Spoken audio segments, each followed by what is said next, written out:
Shalom semuanya.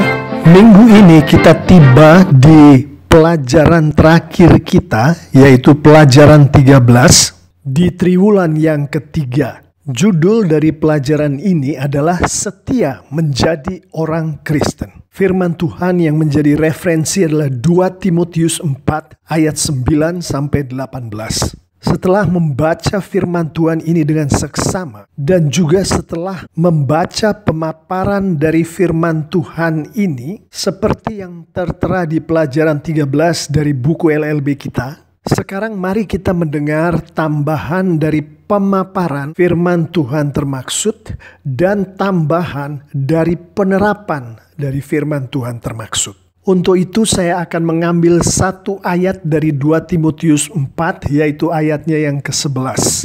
Firman Tuhan berkata, "Hanya Lukas yang tinggal dengan aku, jemputlah Markus dan bawalah ia kemari, karena pelayanannya penting bagiku." Dalam nas ini kita meninjau Lukas sebagai orang Kristen yang setia. Membaca Injil Lukas dan Kisah Para Rasul, kita tahu bahwa penulis dari dua buku di dalam Perjanjian Baru ini adalah Lukas. Kita juga tahu bahwa Lukas mengikuti Paulus dalam perjalanan misionaris Paulus yang kedua dan juga yang ketiga. Kita juga mengetahui bahwa Lukas mendampingi dan melayani Paulus dengan setia, bahkan saat Paulus menderita di penjara. Pertanyaan gampangnya adalah, kok bisa ya ada seorang sebegitu setia seperti Lukas?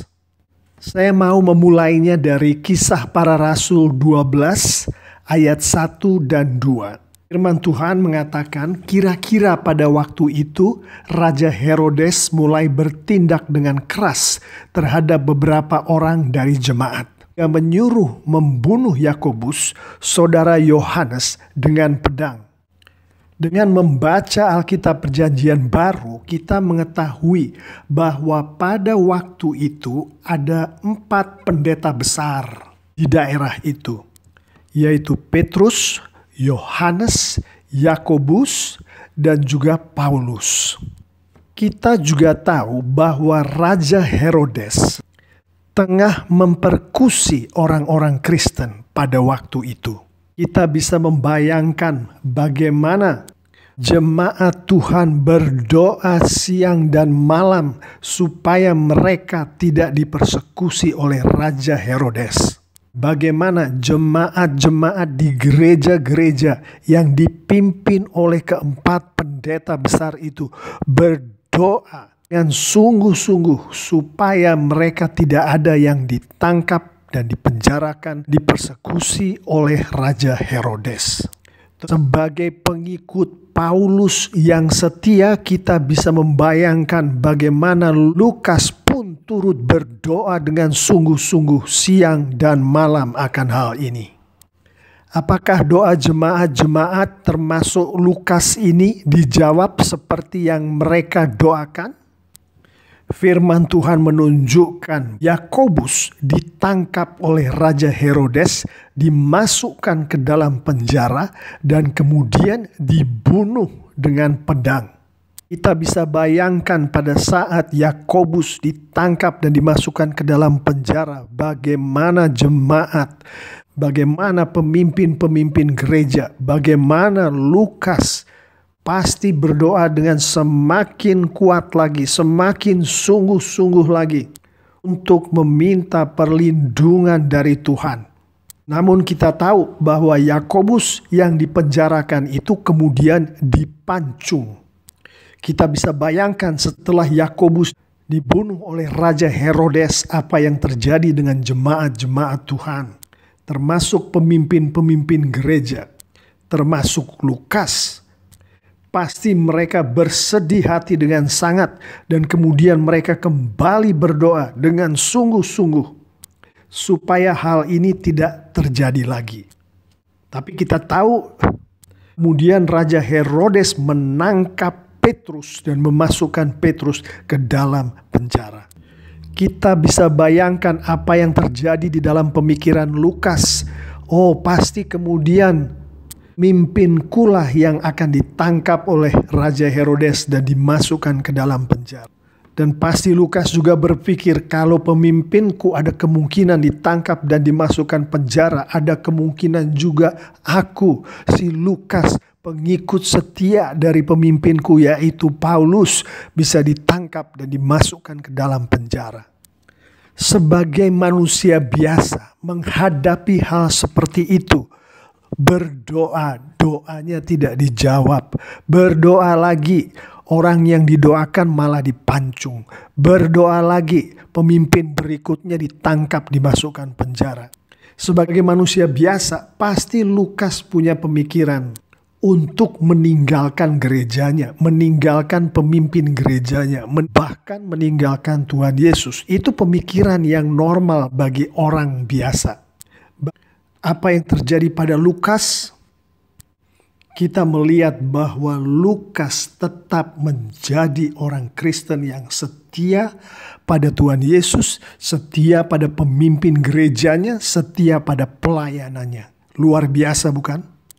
Mari kita lihat contoh di zaman kita saat ini. Ini bukan kesaksian saya, tapi kesaksian seorang anggota jemaat di gereja yang menabiskan saya sebagai pendeta di St. Louis, Missouri. Demikian kesaksiannya. Ada satu keluarga dengan 3 orang anak laki-laki yang sudah remaja. Kita tahu di seluruh dunia saat ini, pandemi COVID-19 sedang merajalela. Dan Amerika adalah negara yang paling berat dihantam oleh pandemi ini. Banyak sekali kematian akibat pandemi ini. Dan sampai hari ini jumlah orang yang terinfeksi oleh COVID-19 masih banyak sekali. Jadi seluruh keluarga Kristen yang ada di daerah kami di St. Louis banyak berdoa siang dan malam supaya jangan sampai ada anggota keluarga yang terkena COVID-19. Doa ini juga diucapkan oleh keluarga yang saya bilang tadi, yang adalah keluarga yang sangat setia melayani Tuhan Yesus di gereja kami.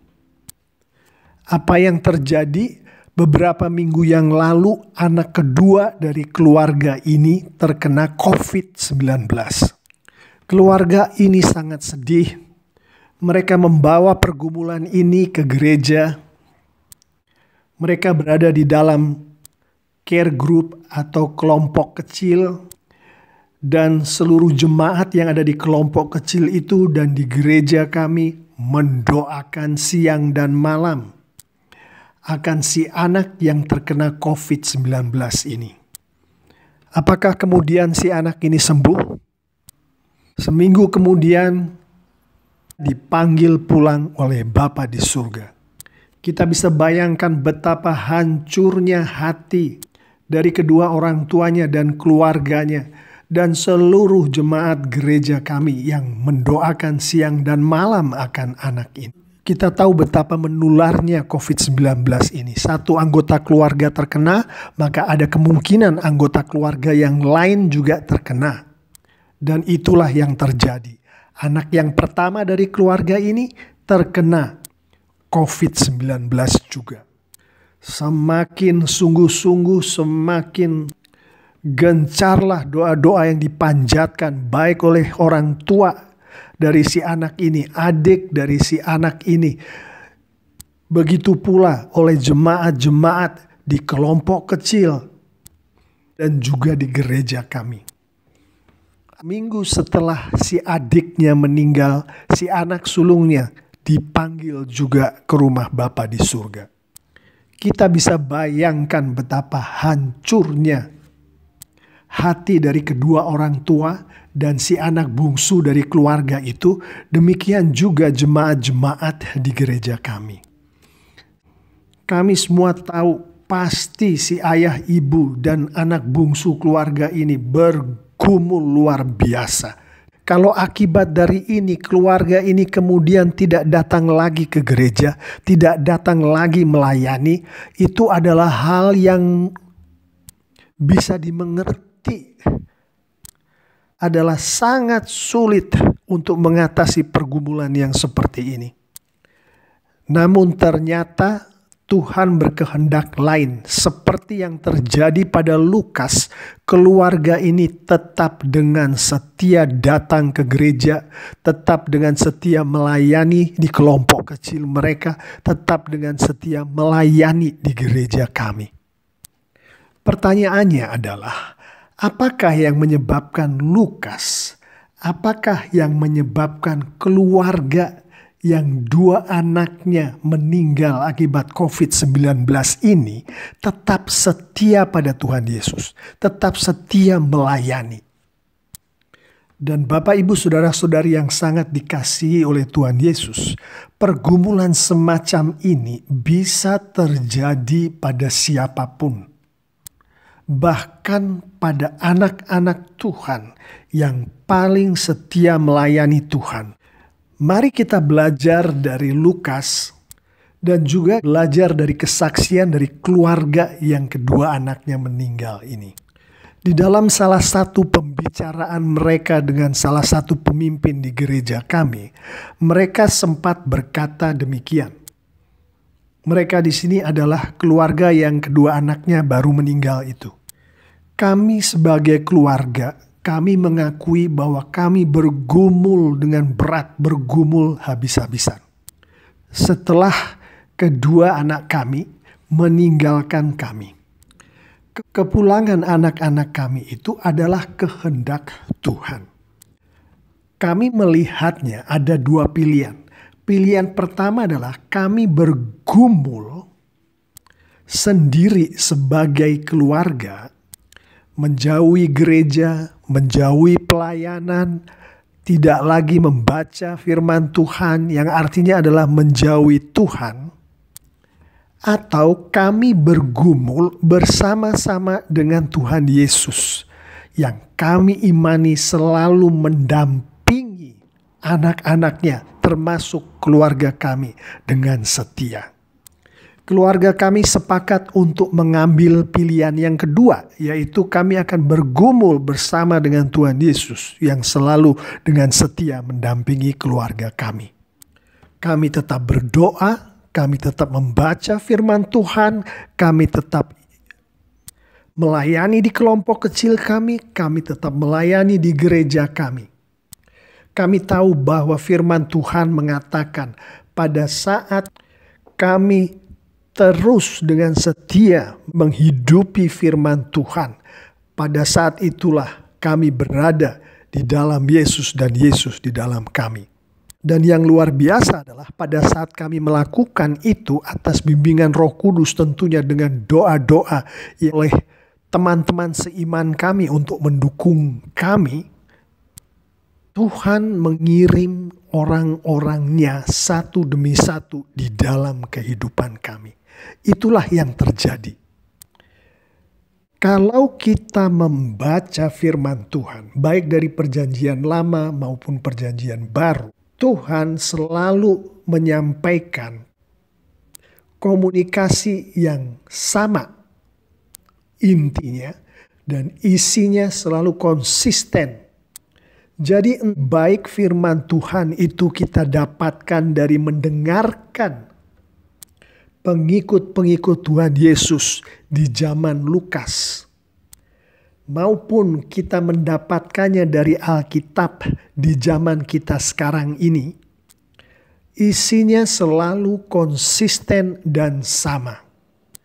Jadi firman Tuhan yang diterima oleh Lukas pada zamannya dan firman Tuhan yang dibaca oleh keluarga yang kehilangan kedua orang anaknya ini, isinya, konsistensinya, apa yang mau Tuhan sampaikan kepada anak-anaknya, pada intinya adalah sama. Kita bisa bayangkan Lukas menerima firman Tuhan yang di dalam Alkitab dikanonisasikan Di dalam Wahyu 2 ayat 10 yang mana firman Tuhan berbicara, jangan takut terhadap apa yang harus engkau derita. Sesungguhnya iblis akan melemparkan beberapa orang dari antaramu ke dalam penjara, supaya kamu dicobai dan kamu akan beroleh kesusahan selama 10 hari. Hendaklah engkau setia sampai mati, dan aku akan mengaruniakan kepadamu mahkota kehidupan. Kita bisa bayangkan apa yang terjadi pada Lukas menerima firman Tuhan yang seperti ini. Di dalam firman Tuhan yang barusan saya baca tadi, beberapa poin penghiburan bagi Lukas ada di dalamnya. Termasuk Lukas mengetahui bahwa Tuhan mengetahui semuanya yang terjadi pada diri Lukas. Termasuk bahwa Lukas sebagai murid Tuhan akan menderita. Tapi Tuhan bilang jangan takut. Termasuk sebagai murid Tuhan, Lukas akan dicobai oleh iblis.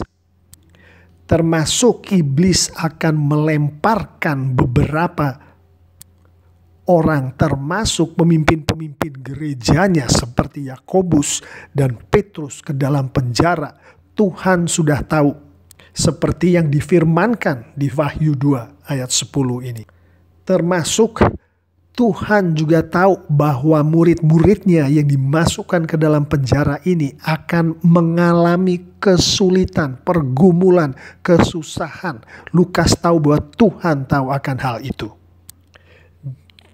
Dari poin-poin yang bisa menghibur Lukas dari ayat ini, ada satu poin yang adalah Tuhan memberikan perintah kepada Lukas dan kepada anak-anaknya yang lain yang membaca firman ini atau yang mendengarkan firman ini, yaitu hendaklah engkau setia sampai mati. Lukas mengetahui firman Tuhan ini, dia mentaati firman Tuhan. Keluarga yang 2 orang anaknya meninggal tadi mengetahui firman Tuhan ini, mereka mentaati firman Tuhan. Pada saat Lukas, pada saat keluarga ini yang kedua anaknya baru meninggal, mentaati firman Tuhan, maka Roh Kudus Tuhan akan bekerja di dalam diri Lukas, di dalam diri anggota-anggota keluarga ini. Dan pada saat Roh Kudus bekerja di dalam diri anak Tuhan, maka inilah yang terjadi. Kita lihat dulu di Galatia 5 ayat 22, firman Tuhan mengatakan, tetapi buah roh, buah dalam bahasa Yunaninya karpos, ialah kasih, sukacita, damai sejahtera, kesabaran, kemurahan, kebaikan, kesetiaan, yang dalam bahasa Yunaninya adalah pistis.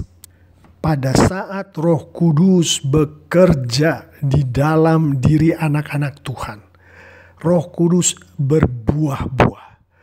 Karpos itu termasuk kesetiaan, pistis.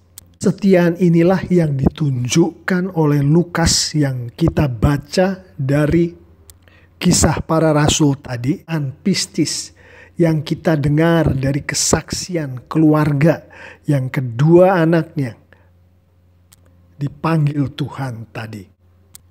Jadi Bapak Ibu Saudara-saudari yang sangat dikasihi oleh Tuhan Yesus, bagaimana kunci orang Kristen untuk menjadi setia, bahkan setia sampai mati? Kuncinya adalah mentaati firman Tuhan. Kita juga belajar dari kesaksian keluarga yang kedua anaknya meninggal ini. Kuncinya adalah mentaati firman Tuhan. Firman Tuhan berkata, hendaklah engkau setia sampai mati. Dengan urapan Roh Kudus, yang adalah juga hasil dari doa, baik yang bersangkutan yang berdoa seperti Lukas dan keluarga ini tadi, juga doa-doa yang disampaikan oleh anak-anak Tuhan lainnya, keluarga iman dari yang bersangkutan, baik di kelompok kecil maupun di gereja, yang membuat Roh Kudus berkarya di dalam kehidupan dari yang bersangkutan. Bagaimanakah bentuk daripada mentaati firman Tuhan di dalam kehidupan kita hari ini? Untuk mudahnya adalah berdoa yang disusul dengan kita selalu membaca firman Tuhan dengan konsisten setiap hari. Kemudian berdoa yang disusul dengan kita mencari tahu untuk mengerti firman Tuhan itu. Kemudian kembali kita berdoa untuk memohon bimbingan Roh Kudus sehingga kita bisa melakukan firman Tuhan yang sudah kita baca tadi, yang sudah kita mengerti tadi di dalam kehidupan kita sehari-hari secara konsisten setiap hari. Dengan menghidupi firman Tuhan ini, maka Roh Kudus Tuhan akan bekerja di dalam kita dan akan berbuah-buah di dalam kita, termasuk pistis atau kesetiaan, yang mana kesetiaan ini terwujud dan terlihat dengan jelas di dalam kehidupan Lukas pada waktu itu, dan terwujud dan terlihat jelas di dalam kehidupan keluarga yang anaknya meninggal itu, dan akan terwujud dan terlihat jelas di dalam kehidupan kita semua sebagai anak-anak Tuhan. Di dalam nama Tuhan Yesus Kristus, kita pun bisa menjadi orang-orang Kristen yang setia sampai mati.